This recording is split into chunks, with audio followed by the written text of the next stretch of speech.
Mert Lawwill's fascination with two-wheels started as a kid growing up in Boise, Idaho, and it was clear to him even then that his destiny was to be a racer. It was just sort of in my blood to do it, even starting in the bicycle days. When I was a little tiny kid, I took a shovel and made an oval dirt track. Now, I did this before my neighbors or my friends or anybody even knew what racing was all about. Why did I do that? I have no idea.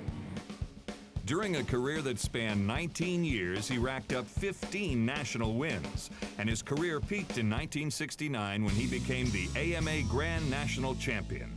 With the experience that he gained on the track, Mert would design some of racing's most successful motorcycle frames, which became widely used on the flat track circuit. Mert's fame wasn't limited to the track, though.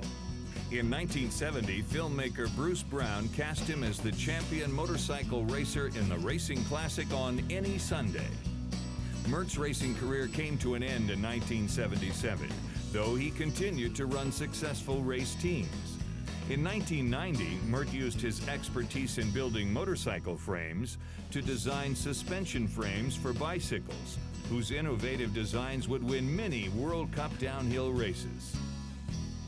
Most recently, Mert designed a prosthesis hand that enables amputees to safely enjoy the thrill of motorcycling and bicycling. In 1998, Mert's achievements were recognized when he was inducted into the AMA Motorcycle Hall of Fame, making him the only person to be in both the Motorcycle and Mountain Bike Hall of Fames. I have to take this back up, huh? Yeah, I really enjoyed this. That's great. Recently, we caught up with Mert at the AMA Vintage Days, where he told us about how his career took off. By 1953 or 54, I joined the local motorcycle club and began competing in what is now motocross, but then called scrambles. I took out my first professional license in 1958. I started on BSA. And in the fall of the 62 season, I believe it was, at Ascot, I was still riding BSA, and Dudley Perkins, the Harley dealer in San Francisco, came to me and wanted me to ride a Harley the next year. And I'm going, oh no, I'm not gonna ride a Harley. I mean, that's for other people. I'm a BSA rider. I'm an English guy. I'm a limey. And my friends finally talked me into it, and thank goodness, because that's obviously the best thing that ever happened to me.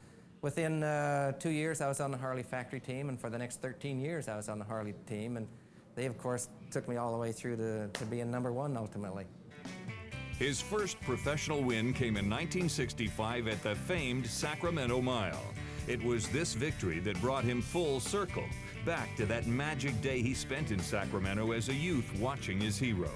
I looked up the front straightaway, and here came Carol Ressweber, and all you could see was a #1 plate. He was such an artist at tucking in, you couldn't even see him. It was just the big #1 coming. So I knew he was going 115, and I'm right at the start-finish line, right where it goes into turn 1, and he comes by, and I'm expecting him to shut off the throttle and slow for the corner, and he didn't. He just was under the paint. He was still tucked in. He was still wide open.